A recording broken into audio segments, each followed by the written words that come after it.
Thanks, guys. Actually, let's just stand and pray right now. So, Lord, I thank you so much for this evening, God, and I thank you for just giving me all that you have. I ask that you would pass this on yourself, God, that you would prepare all of our hearts to hear your word, Father, and just be with us, Lord. And I thank you so much. Amen. I was talking to Pete during the service. I was saying, I could just come out here and just pray and close the evening, and we'll finish at the same time we usually finish. And, leave the sermon for next time. But unfortunately, we can't because things are rolling, so we'll keep going. I want to give you guys a little test. I know you're thinking right now, it's Sunday, I'm not in school, I hate school, I don't want to take a test, I don't want to think about tests. But I still want to give you guys a little test, and hopefully you'll enjoy it. It's just a little simple logic test. Now, say you're walking on the street and you see actually a pedestrian get run over by a car. What is the natural reaction? What do you do first? You run up, what do? You start screaming. You call 911 and you try to help them, right? That's the first thing. Man, I sound like a robot. Second question. You guys are doing great. Your GPAs are at 4.0 right now. Second question is, someone lends you money and, you want to be a good person, you don't want to steal. What's the natural reaction? What do you do to them, after the time passes? You pay them back, right? Third question. You guys are doing great. If somebody hurts you, what's the natural reaction? You punch him back, right? Right? Or if someone steals money from you, you chase them. Yeah, and you put it on Facebook and you whine about it. That's the number one thing. But what's interesting, guys, is Joseph, he actually did something very different. When evil was done to Joseph, he did not react in the natural way. And just a little recap. We're talking about Joseph. We're doing a series about Joseph. By the way, you guys, this is amazing. I get blown away every single time. Another hand of applause, guys. Seriously, thank you so much. But Joseph, he was in a family of 12 boys. There's other sisters. And he was the second to youngest. He was daddy's favorite boy. And the brothers just hated him. They were jealous, especially because the special treatment from his dad, and he also had these dreams where his brothers would bow down to him. So, just imagine how you would feel if someone came up to you after youth and said, hey, you know what? You're going to bow down to me someday. Well, what's your reaction? Pfft, yeah, right? And they hated him, and they were jealous. And what ended up happening is they were shepherds, and they were out looking for grass for their flock. And one day, his father, Jacob, sent him out. And he said, look, here's some food. Go bring it to your brothers. They're getting hungry. If they eat all the sheep, we'll lose all our money, right? So he sends them, and he's looking for them. And a few days later, he finds them. And as he's approaching them, as he's going to give them something, food, he's helping them out. He was looking for them. As they see him, their hearts are filled with bitter jealousy. And they say, here, there's that dreamer. And they want to kill him, but thankfully one of their brothers talks them out of it and says, guys, let's just throw him in a pit and do something with him later. So they throw him in a pit, and they start eating the food that he brought for them. And then as they're eating, they see this caravan walking through the desert, wherever they were. And they're traveling to Egypt, south. And they are traders. So they sold Joseph into slavery for 20 pieces of silver. That's equivalent about like $50 today, maybe $100. That's it. They sold their own brother for that. And so Joseph is on his way to Egypt, and this is where we're picking up tonight. Genesis chapter 39. Let's open up our Bibles. We're going to be in Genesis chapter 39 most of tonight. Let's just open it up. I know they're going to throw the words on the screen, but if you can, please do open it because we'll be referencing it often. So I'll just read verses 1 through 6 right now. Genesis 39, 1 through 6. Now Joseph had been brought down to Egypt, and Potiphar, an officer of Pharaoh, the captain of the guard, an Egyptian who had bought him from the Ishmaelites, who had brought him down there. The Lord was with Joseph, and he became successful with him, and that the Lord caused all that he did to succeed in his hands. So Joseph found favor in his sight and attended him and made him overseer of his house and put him in charge of all that he had. Don't do the stand. I'm not going to. Sorry. All the preachers hate the stand. It's okay. Okay, I'll just grab the mic. All right, this is better. So Joseph found favor in his sight, and he attended him, and he made him overseer of his house, and put him in charge of all he had. And from that time he made him overseer in his house, and over all that he had, the Lord blessed the Egyptian's house for Joseph's sake. The blessing of the Lord was on all he had, in house and field. So he left all he had in Joseph's charge, and because of him he had no concern about anything but the food that he ate. We're going to be looking at 3 parts in this chapter. This chapter is, you can break it up into more, but we're going to be looking at 3 parts. Verses 1 through 6, 6 through 10, and 11 through the rest of the chapter. So this is the first part, guys. And what can we learn from this first part, verses 1 through 12? Sorry, 1 through 6. So let's focus on verses 5 and 6. The Lord blessed the Egyptian's house for Joseph's sake. The blessing of the Lord was on all that he had in house and field. Think about this, guys. Joseph was brought into Potiphar's house. Just imagine this. Joseph is in the market. Potiphar comes. He's thinking, okay, I got more animals, and more animals means more waste. I need someone, extra pair of hands to go clean up the yard. And he finds this guy. Well, he looks pretty young. He's got some muscle on him. We'll take him. Takes him in. Doesn't know his name. Nothing. Just says, you see that pile over there? Yeah, get rid of it. So here Joseph is working on, moving these piles or whatever he's doing. It's probably the lowest level of work. Besides, he's not an Egyptian. He's a foreigner. We're going to give him the dirtiest work. Something not so uncommon today, right? And here Joseph is working. And next thing you know, Joseph's doing more than he's asked for. And then, Potiphar's like, well, that's weird. And then next thing you know, Potiphar asked him to do this, and he said, sure, I'll do it. And he notices Joseph is working when everyone already stopped working. Okay, so Potiphar puts him in charge of his house. Take care of this. And Joseph is working. Next thing you know, Potiphar realizes that Joseph is doing a better job than all the other Egyptians in his house. How could that be? How could a foreigner do a better job than an Egyptian? And as time passed by, Potiphar understood that Joseph was the man that he could trust most, and he actually set him above and in charge of all of his house. Guys, Joseph, listen to this, Joseph became a blessing to Potiphar. And now this kind of makes us ask this question, do we live in such a way that we are also a blessing to people? This is a very, very important question. Are people's lives better because we are in their lives? Are they easier? Do we improve people's lives because we are in them? Or do we actually make people's lives harder? Are we dragging people down? Or are we helping them? Are we a blessing to people? Guys, this is so important. Joseph was a blessing to Potiphar. He added to him. He gave. Are we like Joseph? Or are we like the other group of people who are taking and dragging down? Imagine this, guys. Just quick little, imaginary scene. Exactly 3 years from today. 3 years from today is your funeral. And I know we don't like to think about these kind of things, but there's a point to it. 3 years from now exactly is your funeral. And at your funeral, are your parents, your dad, your mom, your siblings, your brothers, sisters, cousins, co-workers, schoolmates, friends from church, friends overall. They're all standing there. And just ask yourself this question. Will they be able to confidently say, you know what, this person was a blessing for me in my life. This person added to me. This person gave, and now my life is harder because they're gone. Or will they, inside, deeply, never telling anyone, be kind of glad? Will they be kind of relieved, knowing that, you know what, yeah, I miss them, but there are some positives to them leaving. Guys, what kind of people are we? How are people going to feel when we are dying, when we're dead? Are people going to talk about how you were a blessing in their life, or are they going to be relieved and understand that there's one less burden in their life?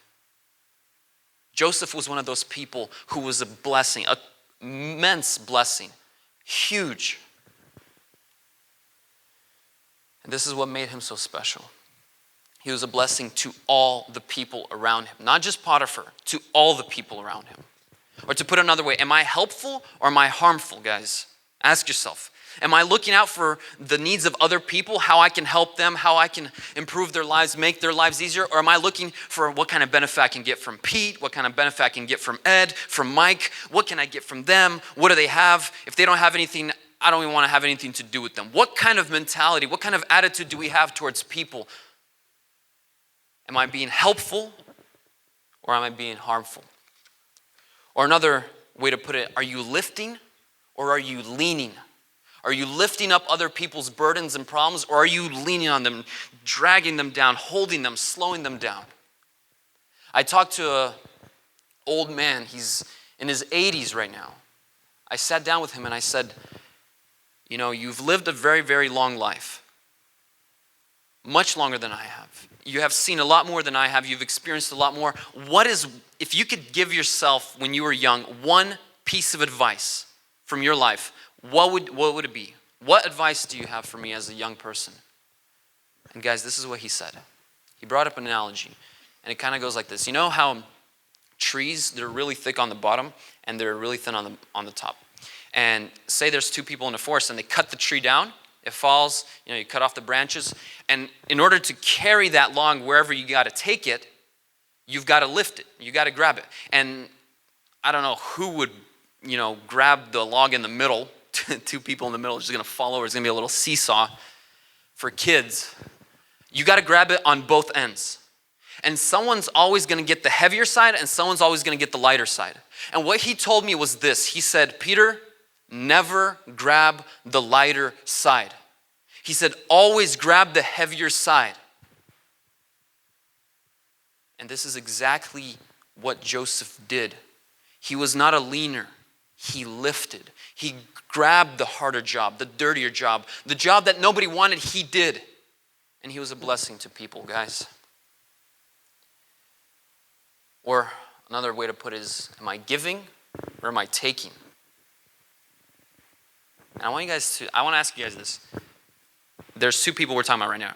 Joseph and Potiphar, the person that owned him, right? And Joseph was the one who was giving more. He was giving, obviously, more to Potiphar. Now, in the end, we know the way the story, I'll ruin the story for those of you who don't know. Joseph became the ruler of Egypt at the very end. Potiphar stayed where he was. Guys, who was in a better situation at the end of this whole story? Joseph, right? Because Joseph was giving. And this is why Jesus says it is more blessed, or it is better to give than to receive.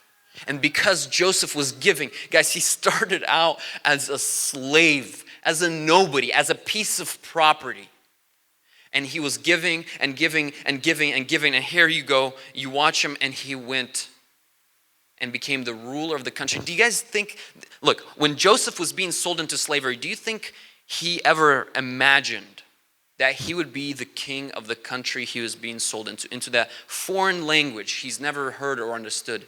Do you think he ever even imagined, do you think that thought ever crossed his mind that he would once rule this country? Never. But it happened because he was a blessing. It happened because he gave and gave and gave. But I want to tell you guys this.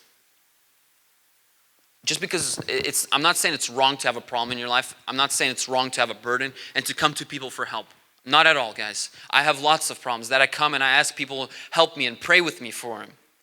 What I'm talking about is this constant pattern of being a burden to people, of dragging people down. Are you dragging people down with your personality, with your habits, with your problems, with your burdens and your baggage?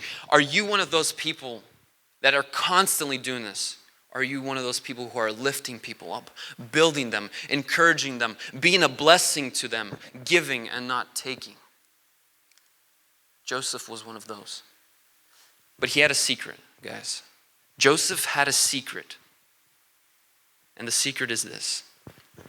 Let's read Genesis 39, verses 2 and 3. This is where his secret is, guys.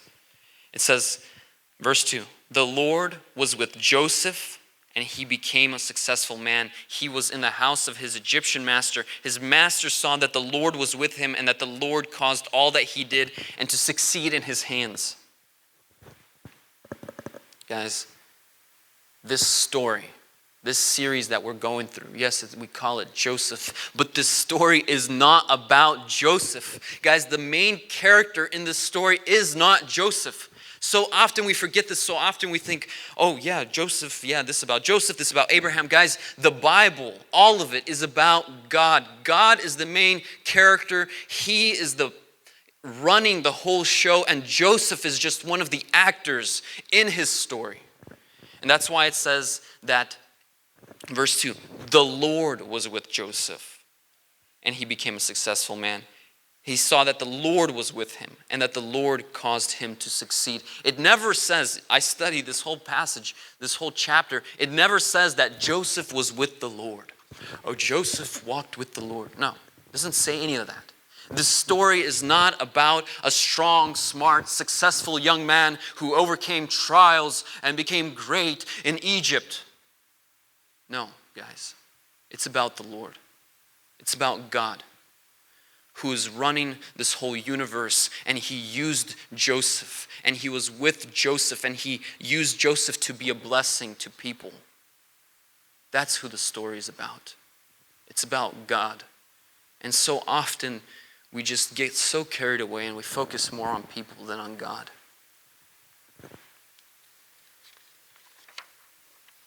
In Isaiah chapter 57, verse 15, I'll just read this out really quick. God says, I live in the high and holy place, and also with him who is humble and lowly of spirit. God was living with Joseph because Joseph was humble. Guys, that is Joseph's secret. That is his key to being a blessing to other people. He was a blessing because he was humble and God was with him. Think about this. How are you supposed to help people? Guys, think about this right now. How are you supposed to help people? How are you supposed to be a blessing to people when you are proud? I know if you haven't really thought about it, you're like, oh, sure, you can help people out. But think about this. When you're proud, you feel like the whole world owes you something, right? You owe me this, you owe me that. You know, when you're proud, you feel like, you know what, my parents owe me whatever. They owe me money. They owe me a house to live in. My brother, he owes me something. My sisters, they all owe me. People owe me respect. People should respect me. People should love me and give me special attention. When you're proud, you feel like the whole world owes you something. Why is my boss being so mean to me? He owes me better than that. I deserve better than that. That is what pride says. But when you're humble, you realize, you know what? My parents, they don't owe me anything. My brother doesn't owe me anything. My sisters don't owe me anything. My friends, strangers, people on the street, people behind the register working in Starbucks don't owe me anything. They don't owe me exceptional customer service. And that's the thing. When you realize that the world doesn't owe you a penny, you are free. That frees you to give. That frees you to be a blessing to other people. Think about this. If you go to a bank, imagine we all decided to take a loan out, right? You go to a bank, you get a loan, you spend that money, you come back, and without paying the bank back, you say, hey, I need another loan. What are you going to get? A chuckle, right? A chuckle in response. They're going to laugh at you. They're going to say, where's our money? You owe us money. You pay us back. And until you pay that money back, you're not getting any more money. And that's the same thing with us. When we feel like the world owes us something, we can never give back to the world. We can never be a blessing. We can only take. You know, you owe me something. I'm in taking mode, not giving mode. And that's the thing. Joseph was humble. He understood that the world didn't owe him anything. He understood that Potiphar did not owe him special treatment. He understood that he could have said, you know what, Potiphar, I was a manager with my dad. I was managing people, so you owe me a managerial position. Put me above your house. Joseph didn't do that. Joseph didn't feel like Potiphar owed him anything. Instead, he did everything that was given to him. He was a blessing to people, guys. And I want all of us, I want myself to be like this. So let's get practical. One way we can get practical is coming up to just like 3 or 5 people closest to you. And I warn you, this is going to be really hard. I got an example. Come up to one of the closest people, maybe pray about it, and ask them, hey, how can I be a blessing for you? How can I give more to you? Give more than I take? How can I be a giver? How can I be a lifter? How can I help you out? And I'm warning you guys, this is going to be hard. And without God's help, it's going to be impossible. I remember what happened with me is one day I was praying, before I went to sleep. I was praying, and I started praying about my dad. And I'm like, God, I really want to be a blessing to my dad. How can I be more of a blessing to my dad? Because I feel like I wasn't, doing anything. I wasn't giving. I was only taking. So, I prayed this holy prayer, and, I feel good about it. And I go to sleep. A few days later, I'm sitting there grinding at my homework. I'm just like, my pen's on fire. And I have absolutely zero time. I have negative free time. I got to steal time from sleep. And she hates it. Yeah, we have a tense relationship with that. But what ended up happening was, like, my dad comes in at the perfect moment. And he's like, you know what, Peter, I feel like, the grass is really tall outside, and I need you to mow it. And not just mow it once, I need you to start doing it every week. And for me, I just Dad, and I just start with my whole rant. Dad, you see, I don't have any free time. Do you ever see me doing anything but homework? Do you ever see me doing anything but studying and preparing for school, blah, blah, blah, blah, blah, blah. And I just start with this rant, why don't you pick somebody else? There's plenty of other people in this house who have plenty of more time. Dad, what's up? Dad, come on. And so we get in this tension, and he leaves, and he's upset. I'm upset. And then it just dawned on me. I realized, dude, your prayer just walked into the room. Your answered prayer walked into the room. You were praying that a few days ago. Now do something about it. And thank God opened that to me, and I'm just like, okay, God, forgive me. Help me. And he helped me, and he gave me the time. I don't know how I squeezed it into my schedule, but I did, and I was able to do it, and it was actually a blessing. Because every time I'm mowing that lawn, I'm just thinking about all the different things I got to do. And but it's awesome because I realize here I'm just pure giving. There's nothing I'm receiving back in return, just pure giving. And it's true because Jesus says it is more blessed to give than to receive, and it's a blessing, guys. But we can only do this with God's help. Only. Amen?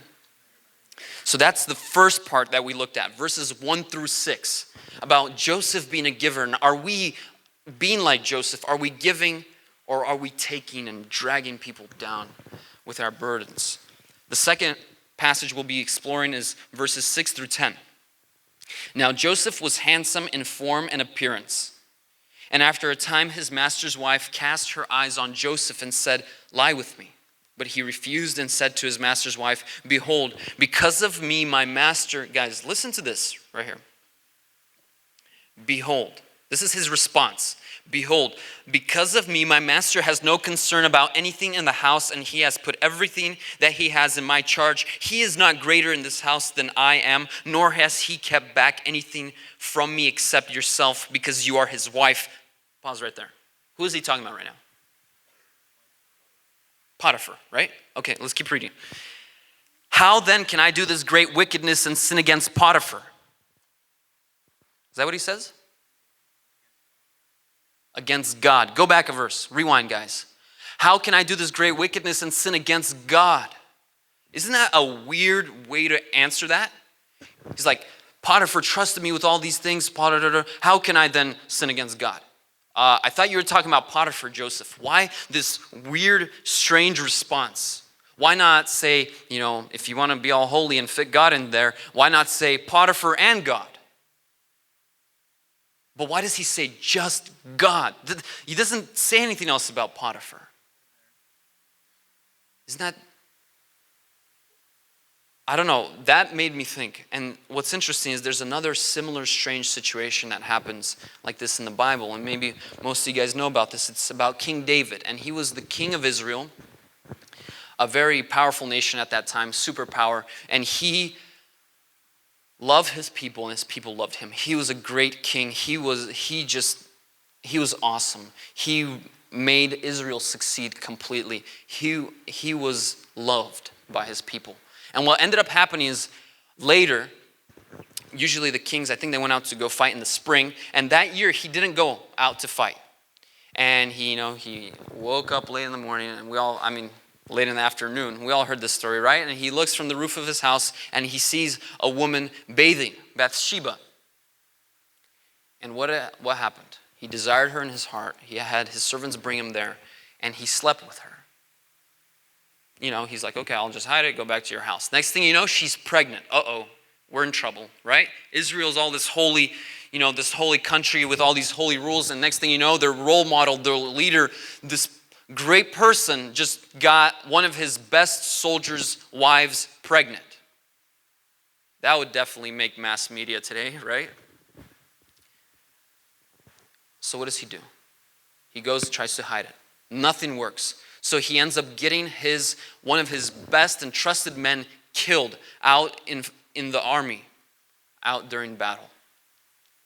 And he wipes his hands, marries Bathsheba, thinks everything's good. He thinks that his sin is buried. He's good. But then a prophet of the Lord, Nathan, comes and says, look what you did. Look what you did. Look what you have done. And David realizes his sin. And this blows my mind, because when he realizes his sin, 2 Samuel 12:13, I'll just read it, says, David says this, I have sinned against the Lord. And he also wrote Psalm 51, which is a song.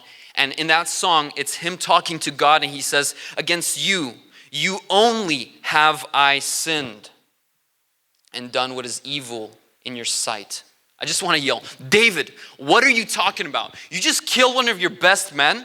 Okay, that's a sin. You just slept with his wife. That's a sin. You sinned against her. You sinned against your servants by getting them to bring her to you and covering it up and lie about it.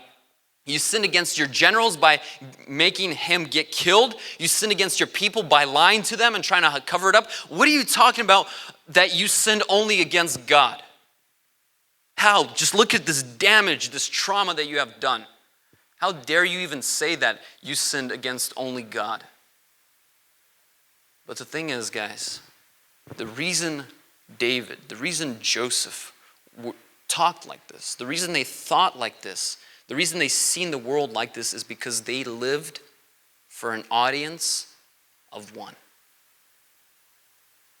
Their whole life, they lived as if only one person mattered.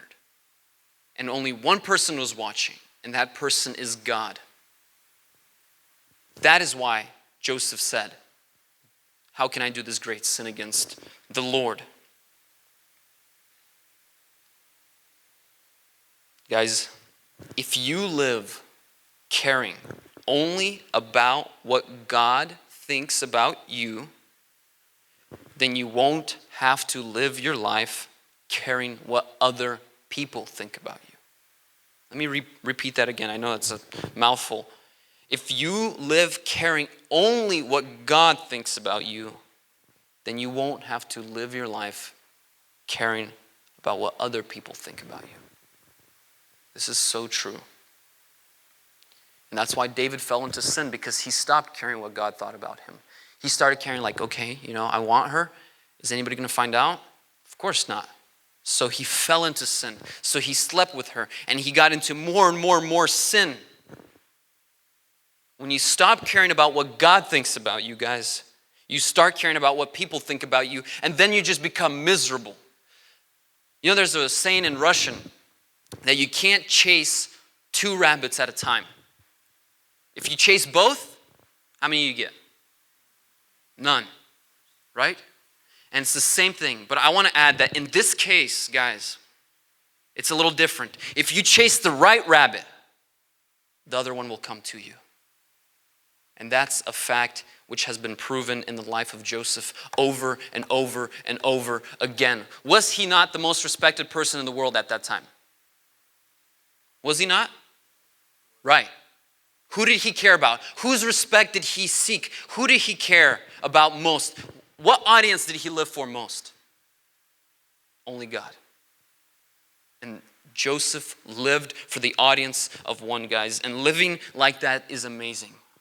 It's frees you. You don't need to worry. You don't need to think about what other people think about you, or how are people going to react, or what are people going to think about this, or how are they going to see me. You just don't even need to waste your thoughts and your energy. You could just say, hey, thoughts, I'm done with you. I don't need you. I'm only going to worry about one person, and that's God.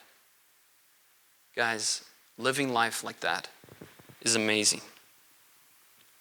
One time, this preacher was talking in his church, and he asked this question. He said, besides Jesus, who is the most important person in history? So everyone's like getting all theological. Apostle Paul, another person's Adam, and another person's yelling Peter, John, and this one guy yells, my wife. And the preacher laughs, and he's like, smart man. Why is he smart? Because every married man understands that if your wife is happy, you're happy, right?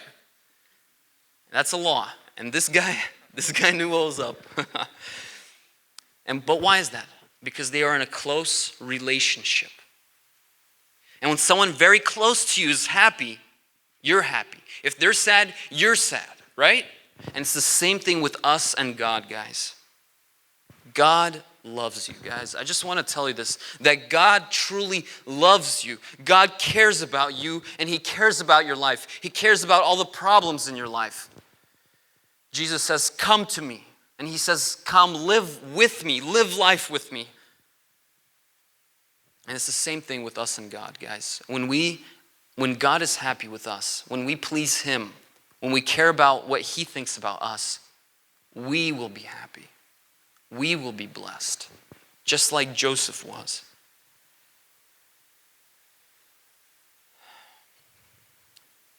But the only way we can do that is by living for the audience of one.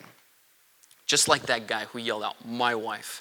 He didn't care what other people were going to think. He didn't care if people were going to laugh. He didn't care if he was right or wrong. He cared about one thing, making his wife feel special. And was he not successful? Right? He was. And if we can live with that kind of mentality, with that kind of understanding, we will also be happy.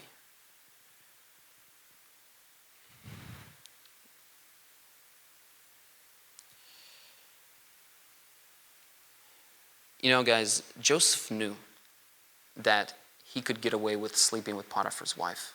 He really knew. He really did. He was a smart, sharp man. And he had all the power. People respected him. And he knew he could just simply get away with it. He knew he could make up a story, cover it up, do everything. And yet he didn't. Not because he was afraid, but because he lived for the audience of one. And guys, you can't please everyone, right? Everybody knows this is true. You can't please everyone. So I say, why try? Just work on pleasing one person, and that's God. And if you can understand this, what I'm going to say right now, this will change your life. In this world, there are only two people. And it's you and God, guys. It's just you and God. Everybody else has their own story going on, and God's dealing with them on their own. But in this world, in your world that you're living, that world where you wake up every morning and you go to school and you go to work and then you go home and you go to sleep and you wake up and you repeat, this world that you're in, it's only you and God. That's it. And he's always with you. And if you can understand this, if you can lay hold of this, it will change the way you live, guys. Because for Joseph, it was just him and God. Period. So that's verses 6 through 10. That's the second part. First part was talking about how Joseph was a blessing to people. The second part, we looked at how Joseph lived for the audience of one. And the last part is verses 11 to 23. And it goes like this. But one day, when he went into the house to do his work, and none of the men were in the house, was there in the house, she caught him by his garment, saying, "Lie with me." But he left his garment in her hand and fled and got out of the house. But as she called to the men of her house and said to them, "See, he has brought among us a Hebrew to laugh at us. He came in to lie with me, and I cried out with a loud voice. And as soon as he heard that I lifted up my voice and cried out, he left his garment beside me and fled and got out of the house." Then she laid up his garment by her until his master came home, and she told him the same story, saying, "The Hebrew servant whom you have brought among us came in to laugh at me. But as soon as I lifted up my voice and cried, he left his garment beside me and fled out of the house." As soon as his master heard the words that his wife spoke to him, "This is the way your servant treated me," his anger was kindled. And Joseph's master took him and put him into the prison and the place where the king's prisoners were confined, and he was there in prison. But the Lord, guys, this is amazing. But the Lord was with Joseph and showed him steadfast love and gave him favor in the sight of the keeper of the prison. And the keeper of the prison put Joseph in charge of all the prisoners who were with him, who were in the prison. Whatever was done there, he was the one who did it. The keeper of the prison paid no attention to anything that was in Joseph's charge, because the Lord was with him, and whatever he did, the Lord made it succeed. I feel like Joseph was making people lazy around him. You know, you just put him in charge and he just takes care of the world for you. But there's a deeper meaning in this passage. And there's a few things I want to look at. But one thing is that evil things do happen to good people. What did Joseph do wrong in this situation? Nothing. Absolutely nothing. Instead, he did the very most right thing. Instead of, sleeping with Potiphar's wife, he ran out. And as soon as he thought, dude, I just conquered. I did the right thing. I stood up for what was right. I didn't mess with my master's wife. And next thing you know, the most horrible thing happens. He gets locked up in prison. Is that messed up or what? That's evil, guys. That woman was evil, and what she did to him. And Potiphar was just dumb.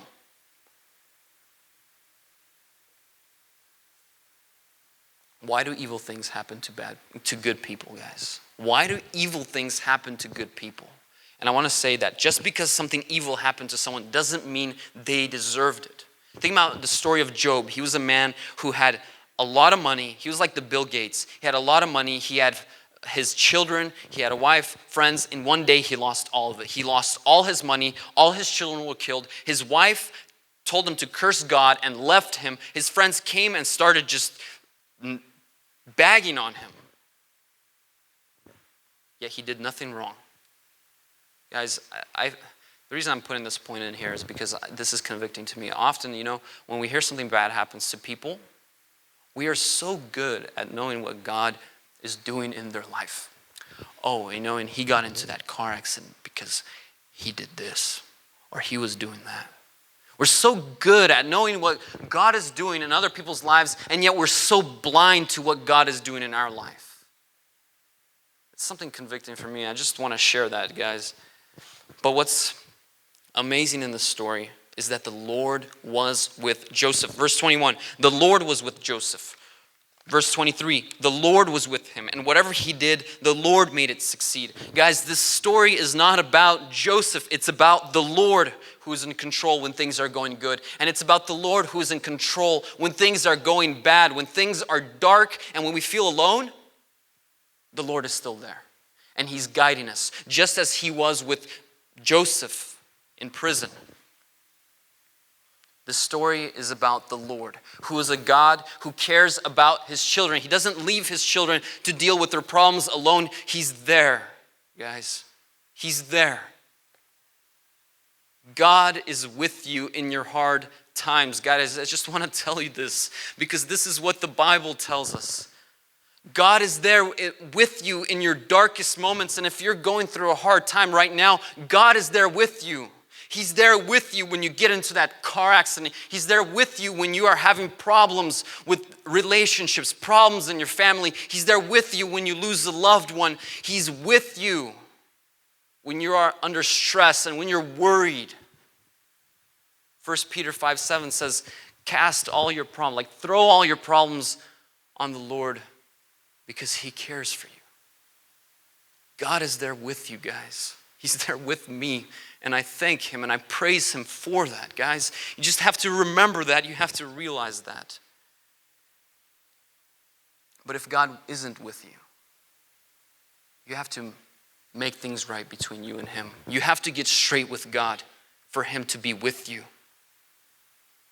Have you corrected your life? Have you come to Him? Have you made things right between you and Him so that He can be with you? Because Joseph was with God and he was with Him. And the last and the most thought that boggles my mind the most, guys, is not that God was just with Joseph. God is so smart. I want to tell you guys this. I know everyone knows this, but check this out. It's not that just God was with him, but God used that evil to turn it around and to produce something even better. Romans 8:28, Apostle Paul says, and we know that for those who love God, all things work together for good. For those who love God, all things, all good things, all bad things, all medium things, neutral things, boring things, fun things, all things work together for the good. Doesn't mean that bad thing is good, but it means it works together for good. Or just like Joseph. You know, in the end, he became the ruler of Egypt, and his brothers actually came to him because there was a famine in their land and they were starving and they needed grain, and they came to him. And when all this whole story ended, they came and they apologized, and this is what he said. As for you, the brothers, as for you meant evil against me, but God meant it for good. God used the evil that was done against Joseph for the good of many people. Because if Joseph did not go to Egypt, he would not become the ruler of it. If Joseph didn't get sent into prison, he would not go to the Pharaoh. And if he did not become the ruler of Egypt, he would not be able to save his people from the famine. A lot of times when things are dark, all we can see is nothing. A dead end, a wall. But God has a different plan. God is working together all the things happening in our life for good. And not just for our good, but for many other people. Praise God for that, guys. That's so amazing. Just like pure gold. It cannot become pure unless it goes through a very, very hot fire. And just like diamonds, you know, diamonds are made out of coal, which is garbage. Coal cannot turn into a diamond unless it goes through immense pressure and unthinkable heat. And it's the same thing with our souls. When we are surrounded by evil, when we are pressed down and burned by it, God uses that evil to produce something good in us, just like He did with Joseph. But the most amazing example, guys, of God grabbing evil and using its own energy against itself and using it to produce something so amazing. The best example of this, guys, is Jesus Christ. This is where I want to finish up on. Jesus Christ, He was the Son of God. He was the perfect man. He was humble. He came to this earth. And if you were to follow Him, recording Him your whole life, you would never catch Him doing anything wrong. Not because He was good at hiding it, but because He was perfect. He never lied. He never cheated. He never did anything. That's Jesus, guys. He was perfect. The only person who did not deserve to be mistreated, the only person who did not deserve to die. He healed people, guys. He healed people who couldn't walk for many, many years. He gave them the ability to walk. He healed the blind. And yet, He came to His people, and His people killed Him. His people betrayed Him. The people that were supposed to be there for him and support him in his darkest moment are the people that turned around and killed him and nailed him to a cross and mocked him, laughed at him. That's the story of Jesus Christ, guys. And when he was hanging there on that cross, dying, going through the hardest, most darkest moment in his time here on earth, he said these very mysterious and hard to understand words. He said, my God, he was crying out to his Father. He said, my God, why have you forsaken me? Or in other words, why have you abandoned me? Why have you left me? And the reason why God abandoned and forsook Jesus Christ was because of this. I'll explain it. We all do evil things. And if you don't believe that, you're just lying to yourself.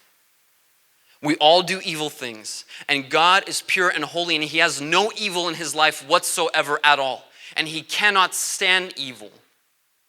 And so if God were to do his thing, if God were to judge us right now, we would be all destroyed. We would be sent away to hell where God doesn't exist, where we are away from all of God's blessings. But God loved us so much that he said, no, I'm going to save these people. So he takes all of our evil and he puts it on his perfect Son, because only his perfect Son can carry it. And when Jesus Christ is on that cross, because God hates evil, God had forsaken Jesus Christ for our sake. Guys, you have to understand, Jesus was forsaken in his most darkest moment so that I wouldn't have to be forsaken by God, so that you wouldn't have to be forsaken by God. Jesus was forsaken so that Joseph wouldn't have to be forsaken when he was in prison, because Joseph wasn't perfect either. And I hope you guys see this. The evil that we have done was put on Jesus Christ, and Jesus was forsaken in his most darkest and the most evil moment in history. He was forsaken.